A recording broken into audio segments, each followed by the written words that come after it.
Bueno, hoy 2 de abril, una fecha que siempre todos los argentinos tenemos que recordar por nuestros patriotas, aquellos que fueron a defender nuestra querida República Argentina, nuestra querida patria. Y con tal motivo, hoy estoy con un amigo, con el teniente coronel Raúl Villalba Martorell, veterano de guerra de Malvinas. ¿Qué tal, Raúl? ¿Cómo estás? Bien, y en esta fecha un poco, no sé, ¿cómo se dice? Afuchachado, ¿no?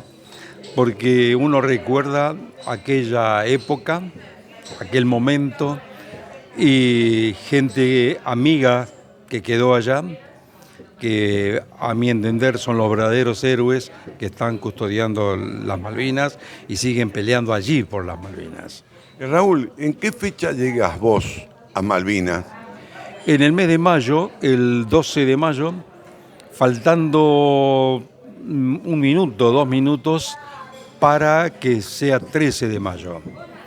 ¿Y por qué te digo esto? Porque había un problemita que habían bombardeado una semana y media, 2 semanas antes, el aeropuerto y no había dónde aterrizar.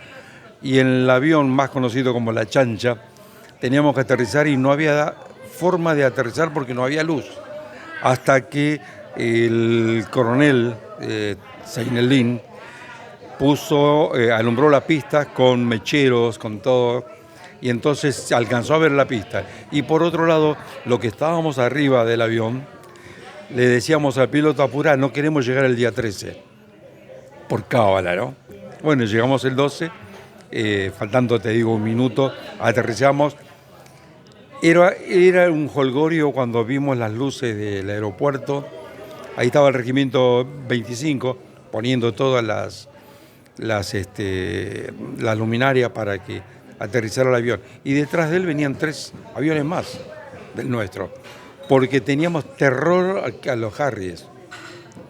El avión del Harrier, esos que se levantan verticalmente y salen, no le hacen falta pista. Pero lo que nosotros no sabíamos era que los Harrier de noche no salían, por el consumo de combustible que esos aviones requieren para hacer tal maniobra. Raúl, una pregunta, hay varias preguntas, pero una de ellas, por ejemplo, ¿cuál era precisamente las órdenes que habías recibido vos y el destino? Primeramente quiero decir que yo estaba con la compañía 602 de Fuerzas Especiales y voy a Malvinas y me mandan con la Infantería Marina, al BIN 5. Pero automáticamente ahí me dicen que no, que tiene que estar con las fuerzas operacionales de la Infantería Marina, que son las Fuerzas Especiales. Voy ahí y después me dan la misión. ¿La misión cuál es? Ir a un lugar donde se estaban bombardeando ese lugar y había varias bajas argentinas. No teníamos bien el lugar donde había que elegir las coordenadas, ¿no? Que se dice dónde estaban los ingleses. Me mandaron a mí a fijarme bien dónde estaban las coordenadas y pasárselas a mis compañeros de la infantería y la artillería de Marina. Como integrante de Comando Especial, ¿te manejabas de alguna manera solitario? Sí, Aldo Rico nos decía que éramos temerarios, porque siempre estaba con un compañero, pero el compañero en ese momento decidí no tenerlo, porque no podés cuidar a otro y él a la vez a vos, te cuidás solo, vas y venís solo. Entonces, porque tenés que infiltrarte detrás de las filas enemigas. Una vez que estás ahí, bueno, hace que Dios haga contigo lo que quiera. Por eso cuando estaba en Puerto Argentino y tenía que ir para ese lado, o en Tumbledau, los que ya te conocían venían, te abrazaban cuando veían que vos te ibas. En este caso, cuando yo me iba, pues no sabía si volvía. Las condiciones climáticas especialmente. Y las condiciones climáticas eran 10 grados, 15 grados bajo cero, llovizna. Cuando empezaba el bombardeo podía ser a cualquier hora, pero normalmente eran las 4 de la tarde, 5 empezaba el bombardeo y la pólvora, todo el humo, no veías nada. y sobre todo la base, el piso, era como un... ¿Viste cuando vos querés apagar la parrilla? Cuando hiciste un asado, el carbón, todo carbonilla, pero era un barro, pero de carbón, y te hundías. Por eso los chicos, cuando estaban en los famosos pozos de zorro, o como le llaman las trincheras, cuando cavaban no había nada, pero al rato empezaba a brotar agua de abajo y el agua la tenía hasta las rodillas. Era insalubre.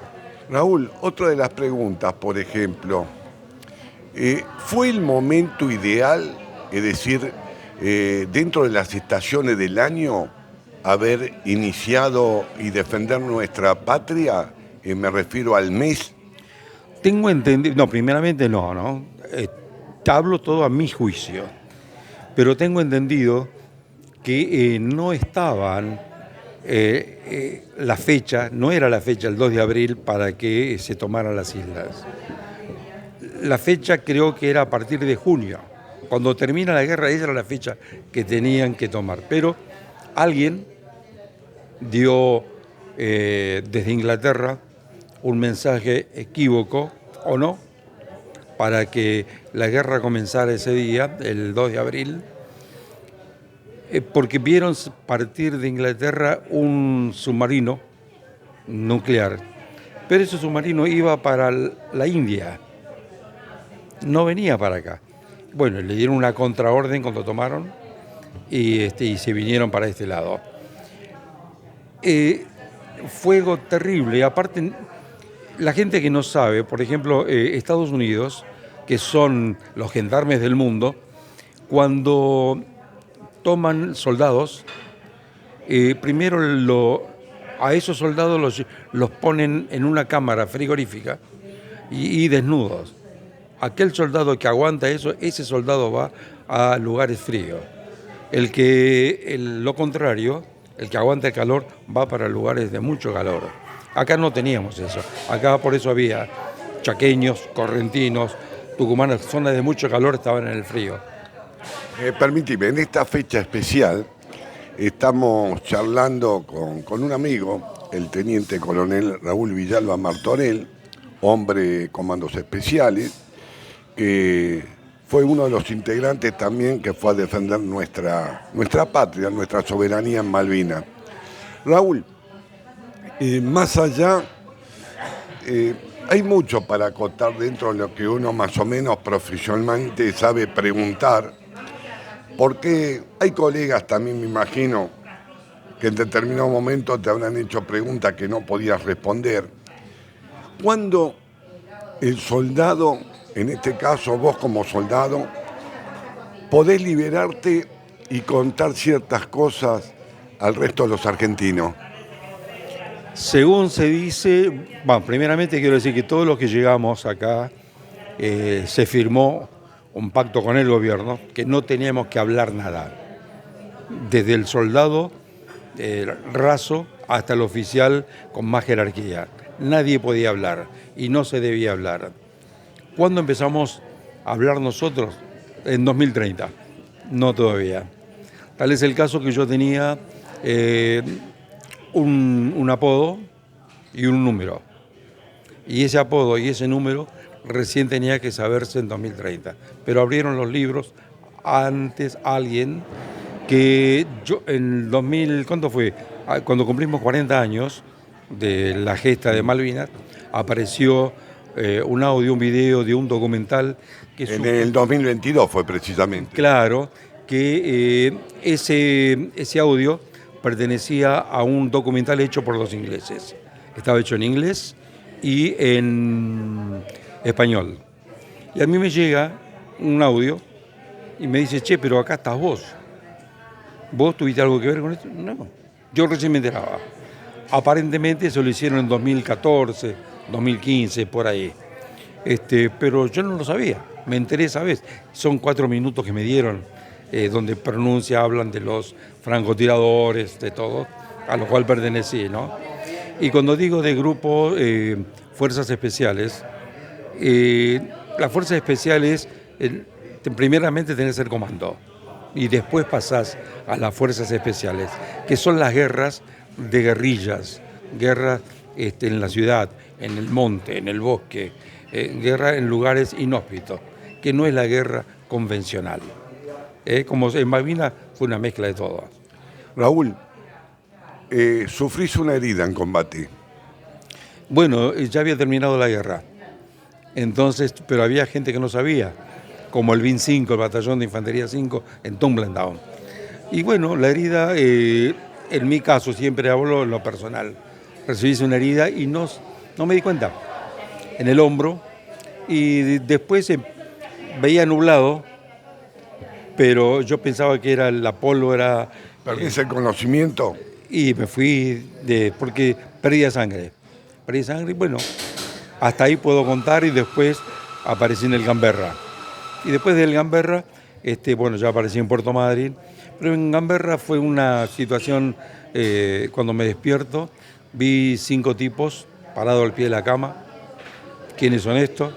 Al lado mío un español, hablaba español, me hablaba. Resulta que ese que hablaba español, que era el médico, era inglés, vivía en España durante toda su vida y estudió ahí, pero la guerra lo llamó su patria y fue como profesional de guerra.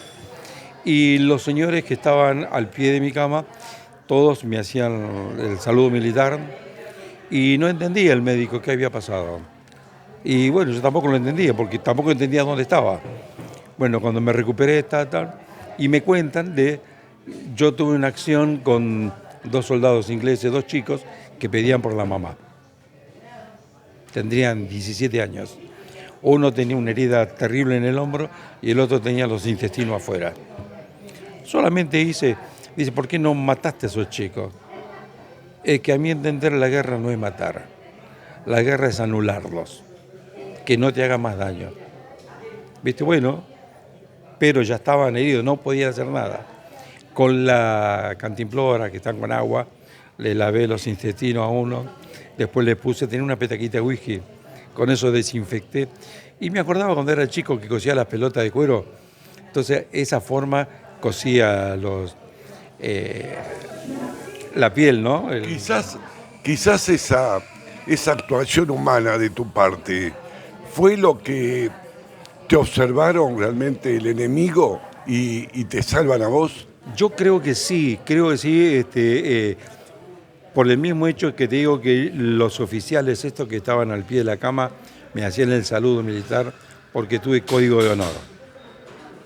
Como muchos muchachos ingleses salvaron también a otros argentinos por tener código de honor, pero no con ellos, sino como este muchacho acá, no recuerdo el nombre del cabo, que agarró a su capitán, lo puso herido, lo tomó en los brazos y venía un batallón de 8 personas inglesas a pelear con él, y él no tenía arma, el único que tenía era un cuchillo, iba a pelear con el cuchillo. Y el capitán de ese grupo dijo, no, está entregando su vida por defender a su jefe. Y le perdonó la vida. Esos son códigos de honor en una guerra. Raúl, llegás a Puerto Madryn. Contame un poquito cómo son recibidos de alguna manera así, ocultándolos, porque de parte de vuestros superiores y demás, había órdenes que no se podían exhibir ni nada por el estilo. ¿Cómo los recibe el ciudadano de Puerto Madryn?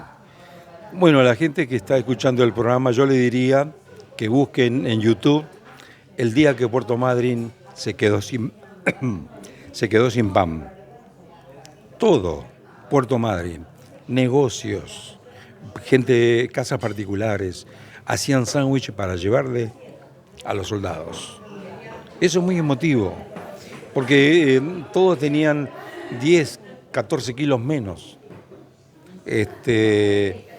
Y la gente hacía sándwiches y no había, iban al mercado a comprar más pan y no había.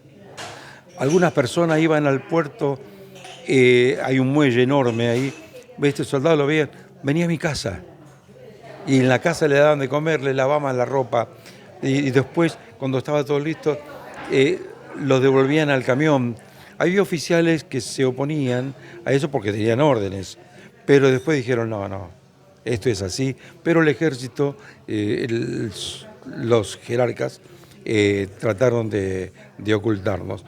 Yo conozco el caso de uno, Aldo Rico, no le dio bolilla y se escapó y se fue.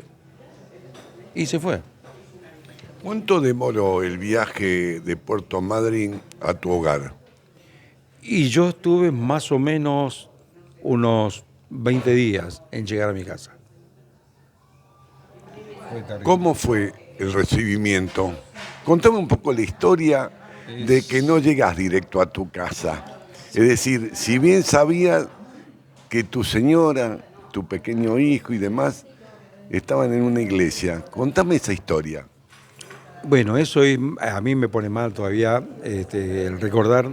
Yo llegué a mi casa, era un sábado, y sábado de la mañana, tipo 11 de la mañana, y no había nadie.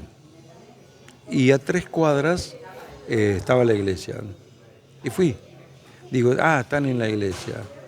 ¿Viste la escena? ¿De qué barrio estamos hablando, Raúl? Lanús Oeste, casi Valentín Alsina.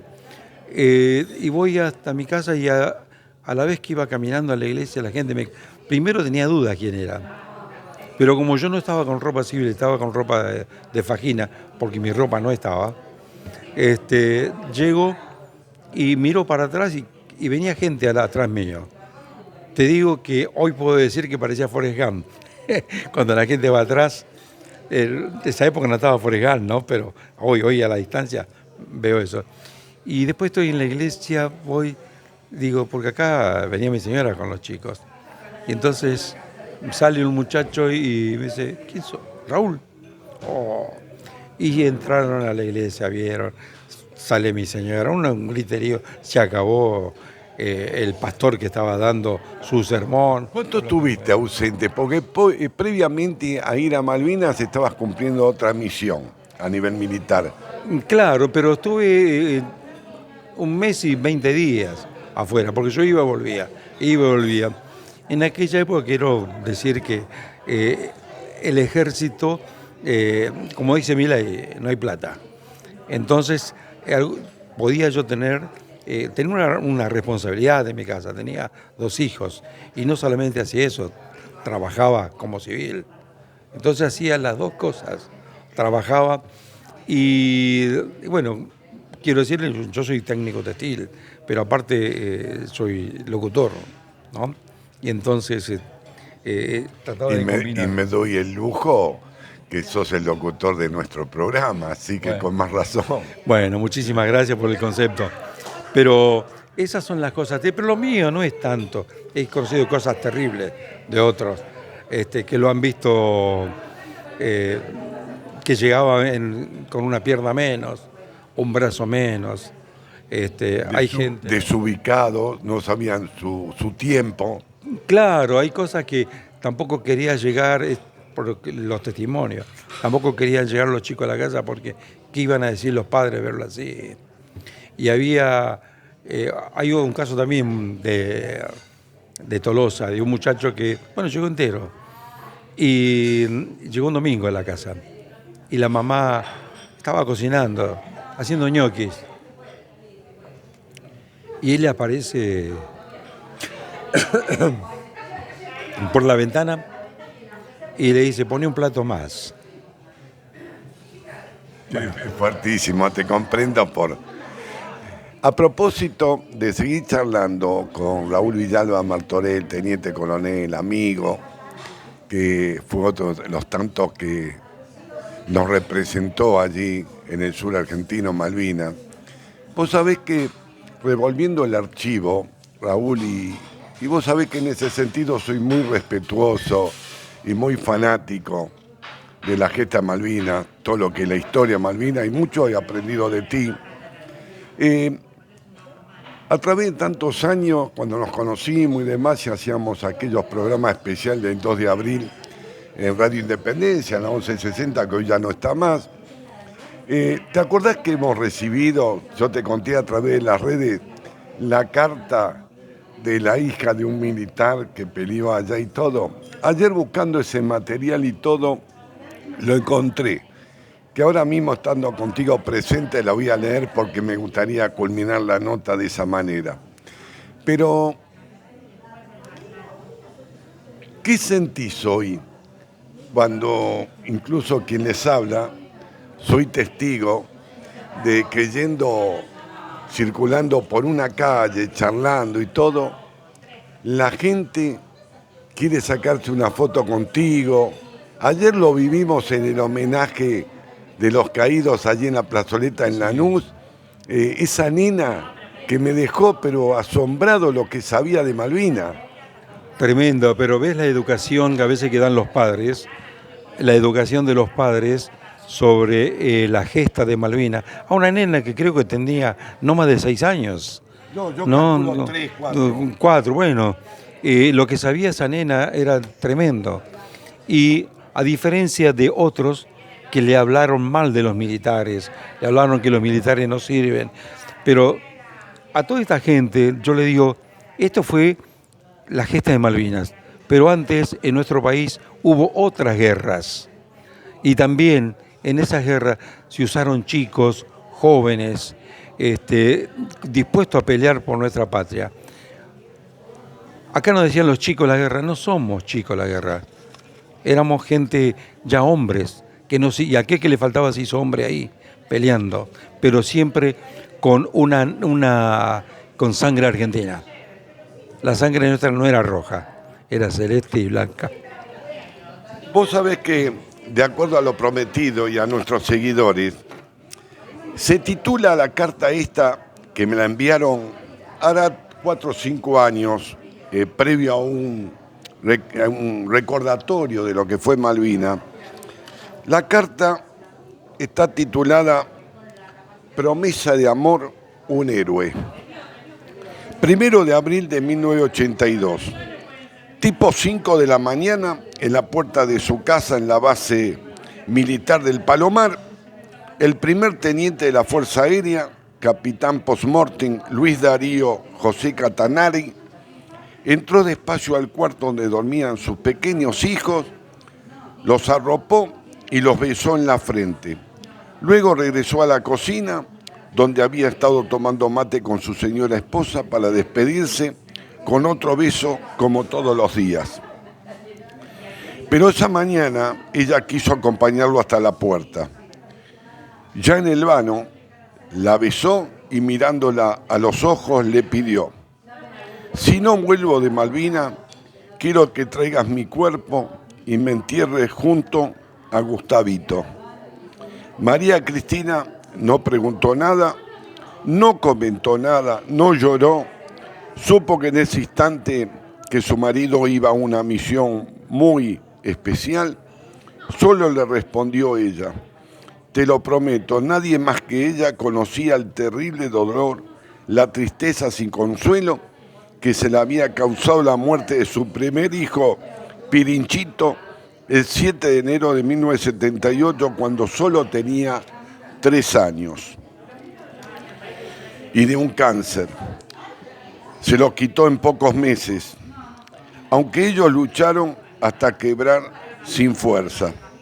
Te lo prometo, repitió varias veces, se abrazaban y lo saludó con la mano en alto. Esa sería la última vez que vería al hombre de su vida. Llegó a las islas en el primer Hércules C-130 que tocó suelo en Puerto Argentino. Luego de desembarco el 2 de abril, el teniente primero Castanari cerró los ojos cuando el intenso viento le golpeó la cara. El corazón se aceleró, sentía que toda su vida de comando se había preparado para ese instante. Ya se lo había dicho a su mujer en alguna charla, de esas que a él le gustaba prolongar con mates y con confesiones.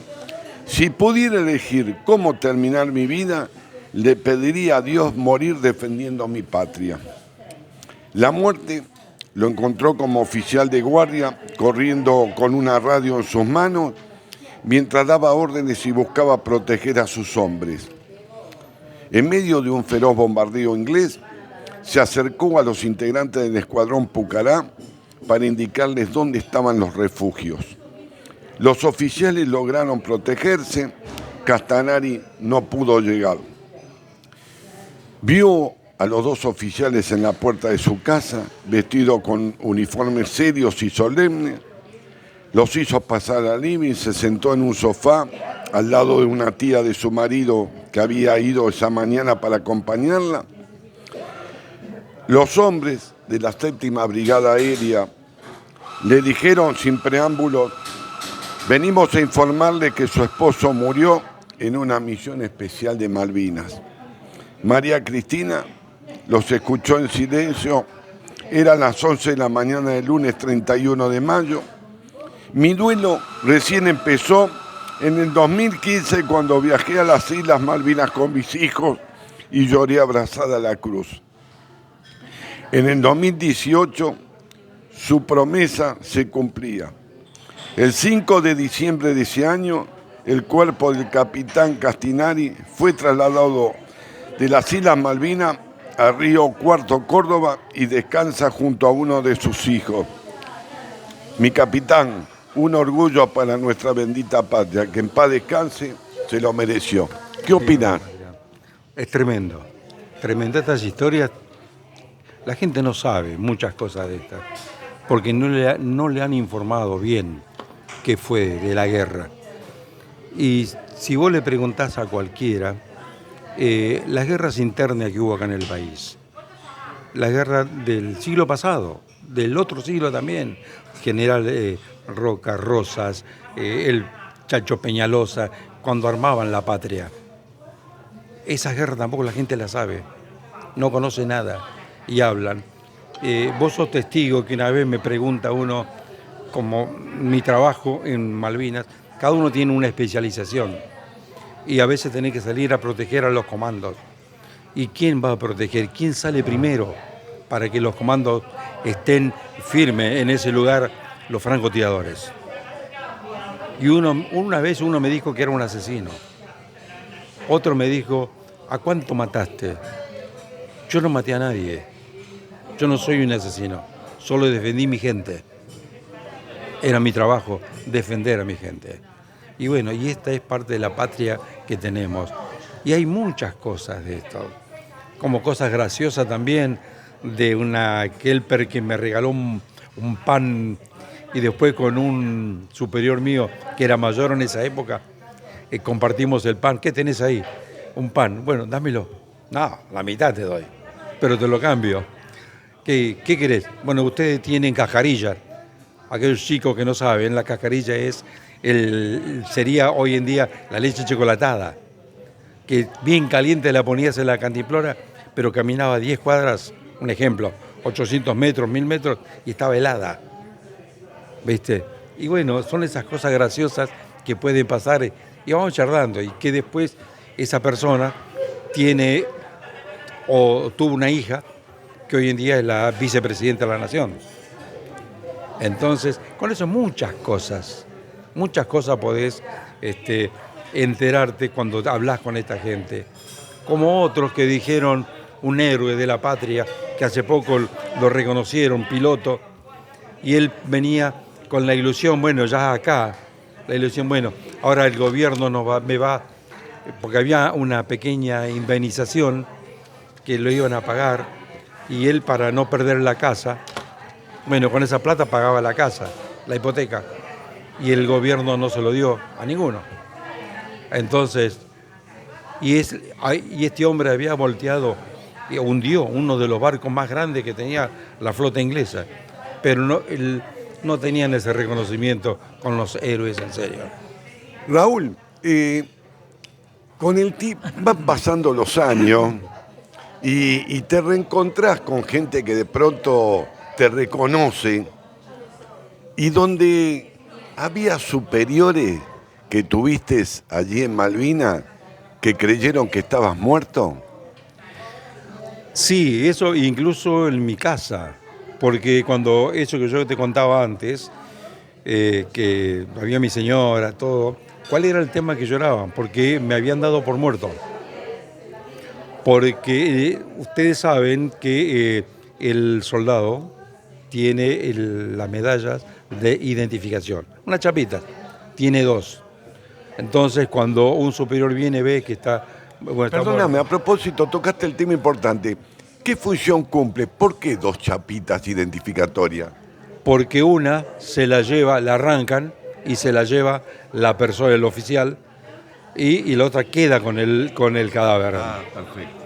Entonces las dos son gemelas iguales. Entonces en una te dicen, y si está herido también tenés el grupo sanguíneo. Ahí lo tenés porque hay situaciones que no puedes hablar. Entonces ahí te dicen, bueno, este tiene el grupo sanguíneo tal. Entonces con eso te ayudan. Y bueno, y con las chapitas esas, saben si, bueno, che, acá está y te tiran a lo mejor 20 chapas cuando llegás al hospital. Acá están las 20 chapas, están fallecidos. Está bien. Cuando hay un impasse en la guerra, se juntan los cadáveres, ven la chapita y los pasan. Che, En Raúl, algún momento alguien sacó la chapita y... Raúl, ¿qué pasó con esos superiores que creyeron que te reencontrás con el tiempo y se asombran y te dice lobo? Bueno, yo me encontré con uno muy especial que fue un formador mío cuando tenía 24 años. Y lo digo con mucho honor que fue uno de los héroes de mi patria. Fue un hombre, uno de los patriotas. Me tendría que poner de pie, pero ahora no puedo. Es el teniente coronel, no, el coronel ya, Mohamed Ali Zein-Al-Din. Fue lo más grande. Cuando me ve, me queda mirando, me presenta y me quedó y lloró. Dice, vos. Y le digo, sí, mi coronel. Porque yo en su momento fui como el número uno para él cuando me eligió como francotirador, ¿no? Y bueno, y así fue él y otros más. Puedo decir el coronel, ¿cómo se llama? Uno. No, El coronel, me refiero al que te encontraste en el comando en jefe. el comando, sí. Estás en contacto Gutiérrez, con él. El Gutiérrez. Cuando me ven, yo tenía mi problema en la jubilación. Claro, vos te encontrás accidentalmente acá en Lanús con un el que compañero. fue tu apuntador, Claro. tu compañero de francotirador. Es el compañero. Y me dice, ¿qué te pasa con esa cara de que tenés? No, mira, vengo a la 6, me faltan... ¿Y pusiste todo lo que estuviste en el ejército? No, tenía una calentura mal. Espera un cachito. Vamos al comando. Fuimos al comando, dice, allá vamos a un piso X, dice, un coronel que ya hace rato, retirado por supuesto, pero sigue haciendo algunas cositas, colaborando. Dice, ¿se acuerda de él? No, ¿quién es? Y le dijo, se sentó, me quedó mirando, estás vivo. Se levantó, me abrazó, bueno, y el mismo sentimiento los dos, ¿no? Sí, bueno, y con eso y con varios más que pasó eso.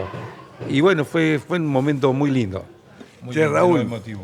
me gustaría, para culminar esta hermosa nota, me gustaría una frase o una palabra de parte tuya para que se la transmitas a todos los argentinos cuando vean un veterano de guerra. Primeramente quiero decirle que el abrazo, el respeto, es para nosotros, como dije al comienzo, es una caricia al alma. Nos sentimos bien y sentimos que eso que hicimos en aquella oportunidad no fue en vano. Que estos argentinos que reconozcan lo que hicimos, que había días que no comíamos. Es decir, en una semana podíamos comer 2 días, o tomar el jugo de algo. Un chocolate cuando había alguien que nos tiraba algo. Y que no es culpa de los militares, de los jerarcas, cuando dicen no había comida. No, el que sabe de guerra tiene que saber que el enemigo va a tirar siempre un trecho antes donde está la comida, para que no llegue. Lo mismo hicimos nosotros en Chile, con el canal de Bigla. Al medio había que partir para que no le llegue la comida a los soldados chilenos que iban a combatir con nosotros. Bueno, en las guerras se utiliza esto. Primero, que la gente tenga hambre. El que tiene, y lo decía varios militares acá, varios presidentes, si querés un país que crezca, darle de comer a la gente. Y yo le diría a todos, como dijiste vos a la pregunta esta que me hiciste, cuando vean un veterano de guerra, no le digan ex soldado, no le digan ex combatiente, un veterano de guerra. En la parte que a mí me toca fuimos héroes en la guerra, que no nos pusimos nosotros, que nosotros peleábamos sin esperar una medalla, sin nada. Nadie nos dijo que iba a haber una medalla, que no iban a dar un premio, nadie nos dijo eso. Nosotros peleamos por la patria. Después nos dieron esto, pero no he sentido más agradecimiento como un tema que tocaste en Puerto Madryn. La gente, pero venía un montón a abrazarnos, nos